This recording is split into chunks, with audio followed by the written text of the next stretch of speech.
여러분들은 살아가면서 목마름을 경험해 본 적이 있으십니까?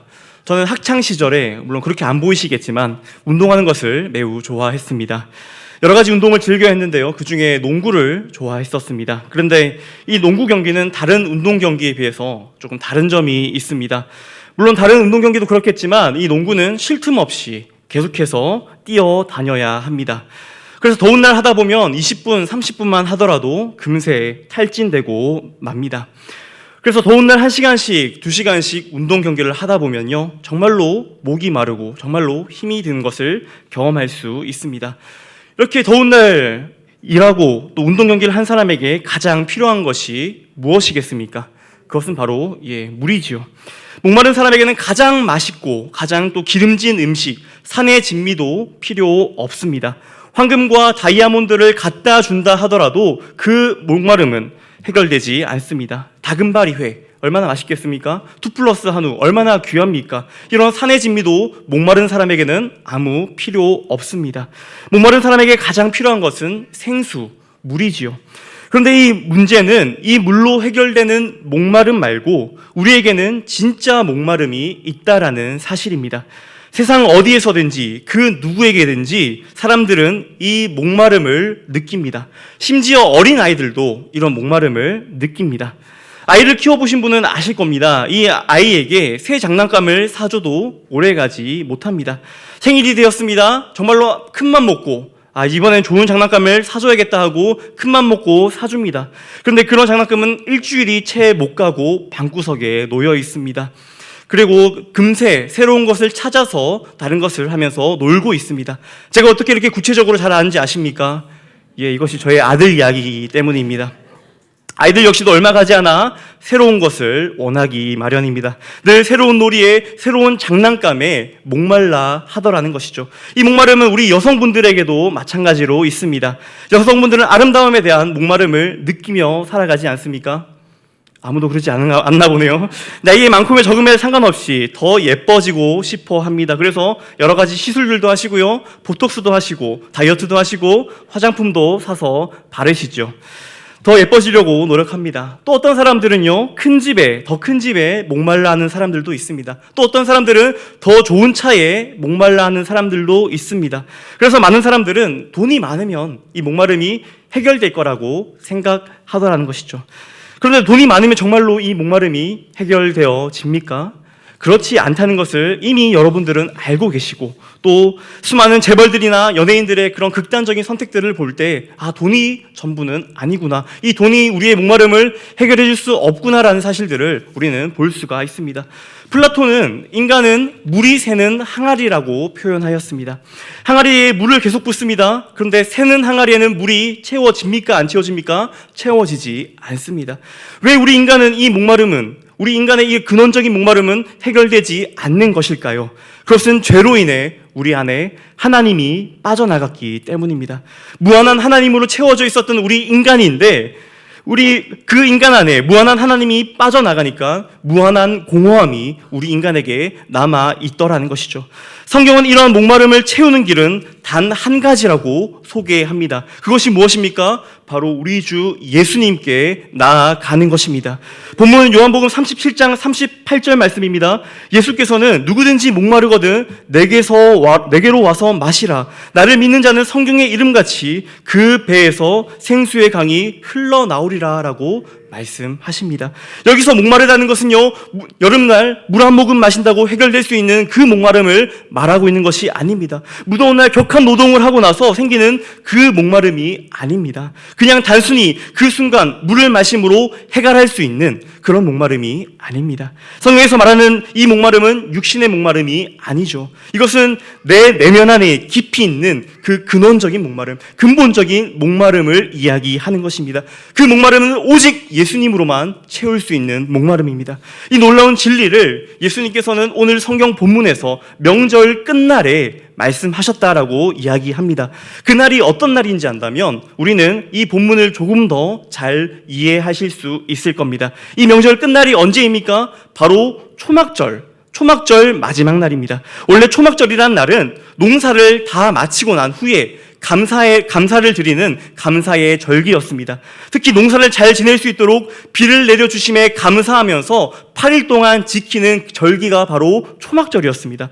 초막절이 되면요, 12세 이상의 이스라엘 백성들이 예루살렘에 모여서 일주일 동안 초막을 짓고 생활합니다. 이것은 이스라엘 백성들이 광야를 지나는 동안 하나님께서 인도하시고 또 먹이시고 마시게 하신 것에 대해서 되새기는 그런 시간이죠. 그래서 이때는 예루살렘 반경 그 30km 이내에 그 초막들로 빽빽하게 그렇게 자리 잡는다고 합니다.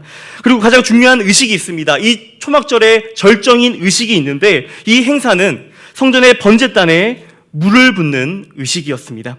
7일 동안 매일 아침 제사장이 금그릇을 들고요, 성전 남쪽으로 나갑니다. 남쪽 문에 가면은 그곳에는 뭐가 있냐면 실로암 연못이 있습니다.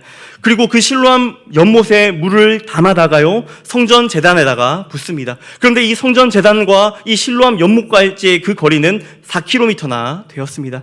이 제사장은 이 초막절 기간 동안 7일 동안이나 계속해서 실로암에서 물을 떠다가 성전에 물을 붓습니다. 그리고 그냥 물을 붓는 것이 아니라 제사장은 그 물을 붓기 전에 제단을 한 바퀴 돌고 물을 붓습니다. 그리고 7일째에는 7바퀴를 돕니다. 여기서 무엇이 연상되십니까? 바로 여리고성 함락 작전 때처럼 그와 같은 모습으로 7일 동안 이 성전 제단에다가 물을 붓더라는 것이죠. 성전에 물을 붓는 것이야말로 이 초막절, 이 절기, 이 명절의 절정이었습니다. 이것은 물이 전혀 없는 광야에서 하나님께서 반석에 물이 나오게 하시는 것을 공급하는 것을 기억나게 하는 그런 행사와 같이 보였습니다. 그런 의식같이 보였습니다. 이 의식이 여러분의 눈으로 봤을 때는 어때 보이십니까? 매우 그럴듯해 보이지 않습니까? 매우 경건해 보이지 않습니까?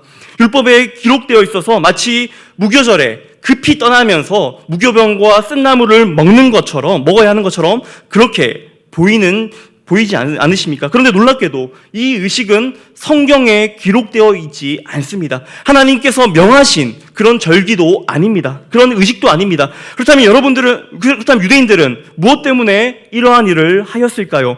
열왕기상 8장 10절에서 11절 말씀 같이 읽도록 하겠습니다. 시작. 제사장이 성소에 나올 때에 제사장이 그 구름으로 인하여 능히 서서 섬기지 못하였으니 이는 여호와의 영광이 여호와의 전에 가득함이었더라.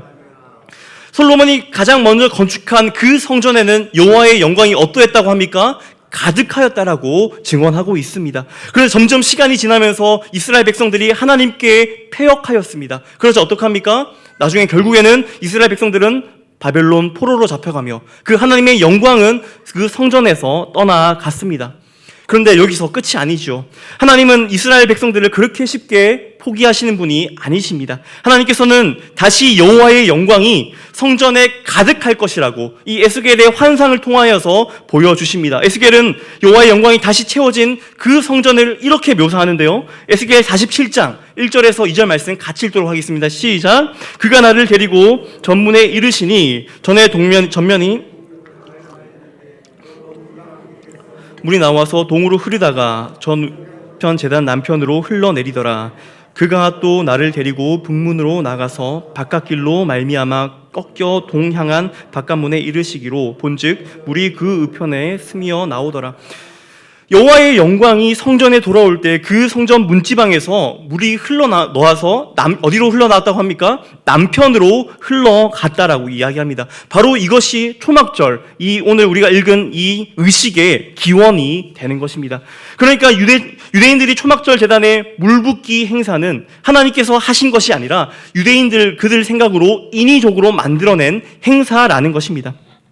하나님께서 그 영광을 그 성전 위에, 그 제단 위에 붓지 않으니까 지금 그들이 지금 물을 갖다 붓고 있는 것입니다. 이것이 이해가 되십니까? 물 붓듯이 여호와의 영광이 성전에 부어져서 또다시 다윗과 또 솔로몬의 시대의 영화가 찾아오기를 기원하는 그런 행사였다라는 것입니다. 결국 이 초막절 행사는 그들이 해결되지 않는 그 목마름, 그 근본적인 목마름을 해결하기 위해서 세상적인 기복, 세상적인 형통에서 비롯된 그런 의식이었습니다. 이 화려한 행사는 무려 7일 동안이나 일주일 동안이나 진행되었습니다. 유대인들은 그 강성했던 다윗 왕국의 재건을 꿈꾸며 이 땅에 물붓듯이 부어지는 그 하나님의 축복을 꿈꾸며 7일 동안이나 이 열심히 이 의식을 행하였다라는 것입니다.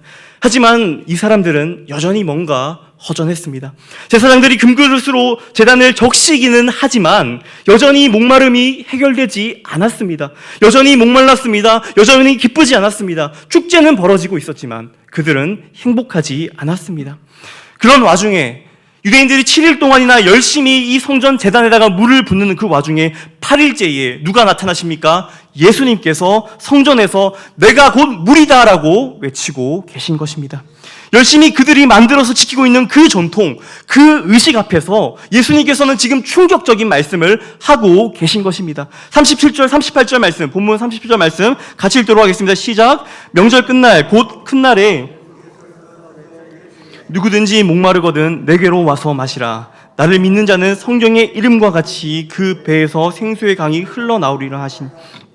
이 말씀이 무슨 말입니까? 예수님께서는 이 말씀은 형통하게 된다는 말이 아닙니다.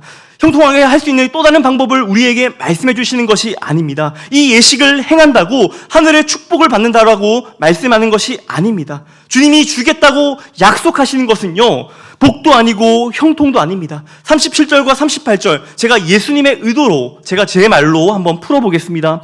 너희들의 열심과 노력으로 하나님의 영광이 돌아오게 하는 그 시도는 다 헛된 것이다.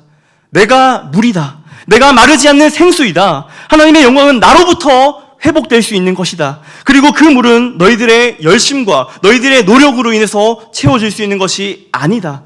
또 그 물에 의해 주어지는 것은 화려한 이 세상의 권세의 회복을 의미하는 것이 아니라 하늘의 복인 영생을 말하는 것이다 라고 이 예수님은 내가 곧 물이다라는 말로 지금 얘기하고 있는 것입니다. 사랑하는 성도 여러분, 우리가 열심히 길어서 물을 열심히 길어와서 그 제단 위에 쏟아도요, 그 물은 곧 말라버리고 맙니다. 우리의 그 어떤 노력이나 우리의 그 어떤 열심도 우리의 목마름을 해결할 수가 없습니다.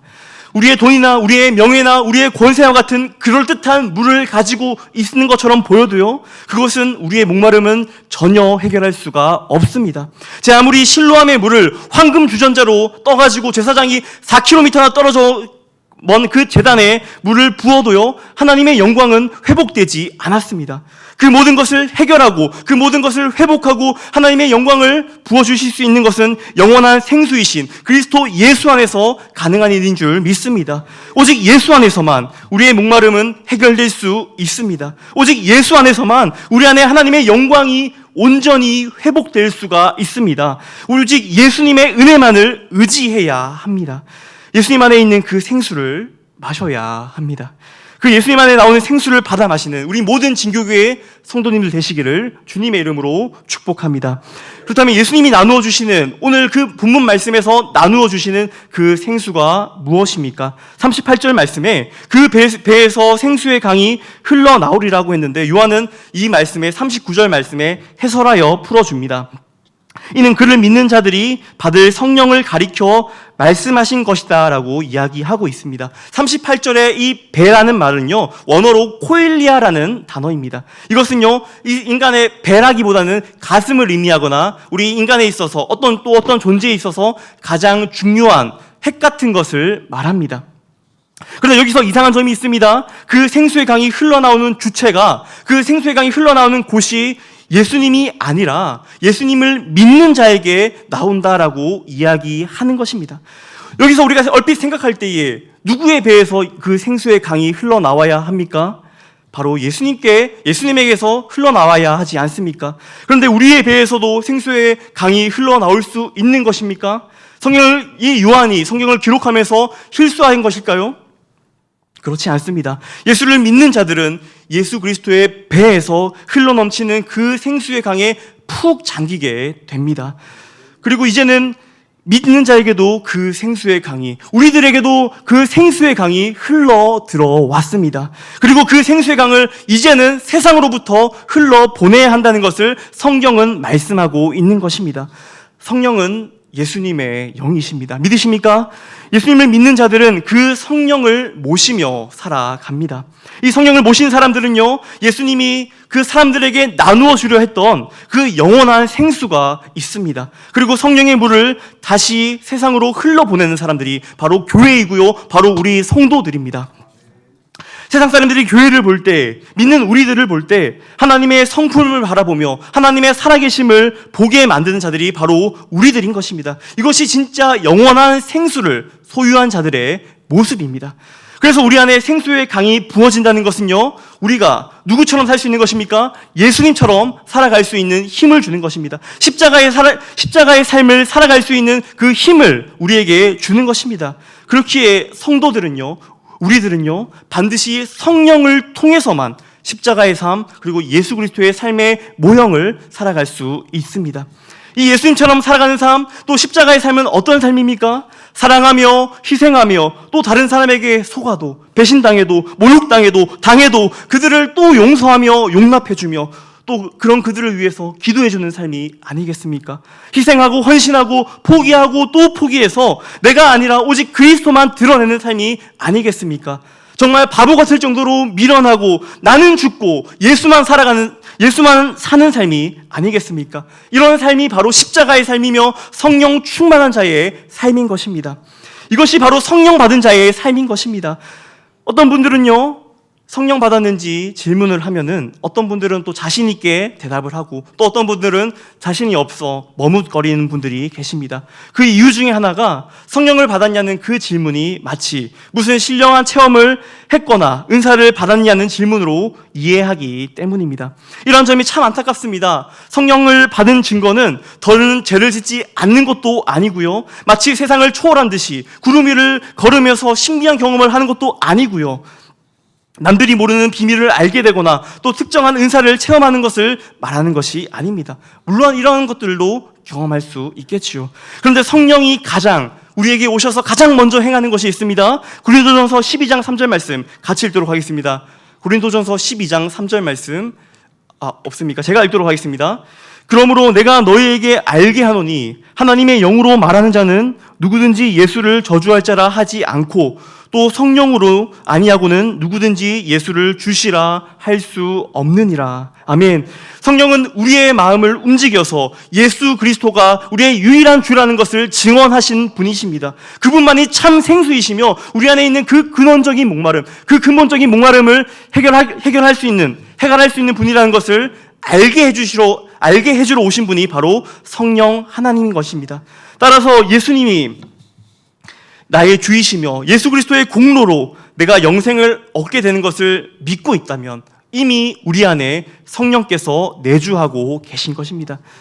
그리고 그 성령이 여러분들에게 흘러넘쳐 하나님의 성품이 흘러나올 때, 하나님의 사랑이 여러분들에게서 흘러나올 때 그 삶을 성령 충만한 자의 삶이라고 말하는 것입니다. 성령 충만하다면 뜨거운 체험이나 방언이나 예언이나 신유와 같은 것을 떠올릴 수 있습니다. 물론 그러한 은사들 나타날 수 있습니다. 저는 개인적으로 은사가 중단되었다는 그런 주장들을 따르지 않습니다. 저 역시도 성령의 은사들을 경험했고요, 또 여러 가지 것들을 제 눈으로 직접 목격했습니다. 하지만 그런 은사들과 성령 충만하다는 것은요, 별개입니다.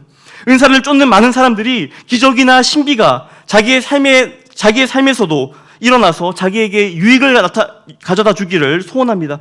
그런데 진짜 건강한 신앙인이라면요, 진짜 그리스도인이라면요, 그런 은사보다 성령 충만함을 쫓아갑니다. 성령 충만함을 구해야 합니다. 우리 안에 진짜 생수의 강이 흘러넘치는 그 삶을 매일같이 경험해야 합니다. 다른 은혜 구하기 전에 우리는 정말로 간절하게 성령의 충만함을 구해야 합니다. 우리 안에 진짜 성령 충만하다면요, 우리 안에 삶으로 드러나게 돼 있습니다. 그제서야 우리는 성령 충만해야지만 나를 부인하고 성령 충만해야지만 나의 십자가 지고 예수님을 쫓아가는 삶을 살아갈 수가 있습니다. 우리의 삶에 성령 충만해야지만 우리의 삶의 자리에서 예수님의 형상으로 살아갈 수가 있습니다. 바라기는 우리 모든 진교교회 성도님들께서 진정으로 성령 충만하게 되기를 간절히 소원합니다. 그래, 각자의 가정에서, 각자의 직장에서, 그리고 이 진교 땅 가운데서 삶을 통하여서 하나님의 성품과 하나님의 사랑을 나타내시는 우리 모든 진교교회 성도님들 되시기를 축복합니다. 이 말씀을 정리하겠습니다. 오늘 본문의 유대인들을 한번 보시기 바랍니다. 7일 동안 제단에 물을 열심히 부어댑니다. 그러면서 다윗의 왕국의 재건과 동시에 형통과 동시에 축복을 구하는 초막절 행사를 열심히 행하고 있습니다. 그런데 그들은 이 땅의 목마름을 해결해 주러 오신 그 예수님에게는 별로 관심이 없었습니다. 오로지 자신들의 형통과 자신들의 복만을 구하는 자들이었습니다. 오로지 유대 왕국의 부흥만을 꿈꿨습니다. 심지어 그것이 참된 신앙이라고 그들은 착각하기도 했습니다. 그럼 그들에게 지금 오늘 말씀에서 예수님은 선언하십니다. 너희들은 형통으로, 축복으로, 유대 왕국의 부흥으로 너희들의 근본적인 그 목마름을 해결할 수 없다. 내가 물이니 나를 마셔라 라고 말씀하고 있는 것입니다. 구약 성경의 이사야에서도 이렇게 기록되어 있습니다. 이사야 55장 1절 말씀 같이 읽도록 하겠습니다. 시작. 오라 너희 모든 목마른 자들아, 돈 없이 값 없이 와서 포도주와 젖을 우리 안에 영원히 채워지지 않는 이 갈급함이 있습니다. 그 누구에게도 다 있습니다. 그런데 그 갈급함을 다른 데서 채우려 해서는 안 됩니다. 우리 주님께로 나아가셔야 합니다. 주저하지 말아야 합니다. 이 생수의 강은 멀리 있지 않고 우리 가까이에 있습니다. 우리 곁에 있습니다. 이제 새로운 시대가 열렸습니다. 성령의 시대가 열렸습니다. 성령이 우리 가운데 임하셨습니다. 우리는 억지로, 우리는 의무로 신앙생활하는 자들이 아닙니다. 마지못해 예배의 자리에 나와서 예배하는 자들이 아닙니다. 그냥 교회당 와서 교회 마당들만 밟고 가는 그런 자들이 아닙니다. 은혜는요, 알아서 채워지는 것이 아닙니다. 우리가 구하지도 않았는데 은혜가 충만히 임하는 경우는 정말로 드뭅니다. 성경은 그 생수의 근원 되신 주님을, 또 그 보내실 성령을 간절히 구하라고 우리에게 말합니다. 마태복음 7장 7절에서 11절 말씀 같이 읽도록 하겠습니다. 시작. 구하라 그리하면 너에게 주실 것이요,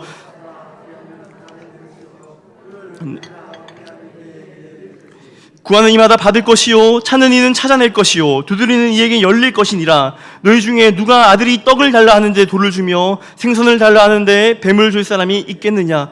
너희가 악한 자라도 좋은 것으로 자식에게 줄 줄 알거든 하물며 하늘에 계신 너희 아버지께서 구하는 자에게 좋은 것으로 주시지 않겠느냐. 아멘. 여기서 나오는 우리가 구해야 하고 또 찾아야 하고 두드려야 하는 것이 무엇입니까? 아버지가 그 자녀에게 주시고자 하는 가장 좋은 것이 무엇입니까? 바로 하늘의 신령한 은혜이며 성령의 충만함입니다. 우리 하나님은 충만하신 분이십니다. 우리 예수님 또한 충만하신 분이십니다. 우리 성령님 역시도 충만하신 분이십니다. 우리는 그 그리스도 안에서 충만함을 경험할 수 있습니다. 그러므로 예수님께서는 우리에게 모자람 없이 은혜를 부어 주실 것입니다. 사랑하는 성도 여러분, 생수의 강에, 오늘 그 생수의 강에 풍덩 빠져보시지 않으시겠습니까? 성령의 충만함을 간절히 구하시기 바랍니다. 그래 성령의 충만함을 경험하시기를 축복합니다. 이 모든 힘을 우리 하나님께서 새롭게 또 충만하게 매일같이 공급해 주실 것입니다. 이 땅 가운데 살아가는 동안에 목마름에 허덕이는 자들이 아니라 하나님이 주시는 그 성령으로 인하여 충만하게 살아가시는 우리 모든 진교교회 성도님들 되시기를 주님의 이름으로 축복합니다. 이 시간 함께 들은 말씀을 놓고 기도하시겠습니다.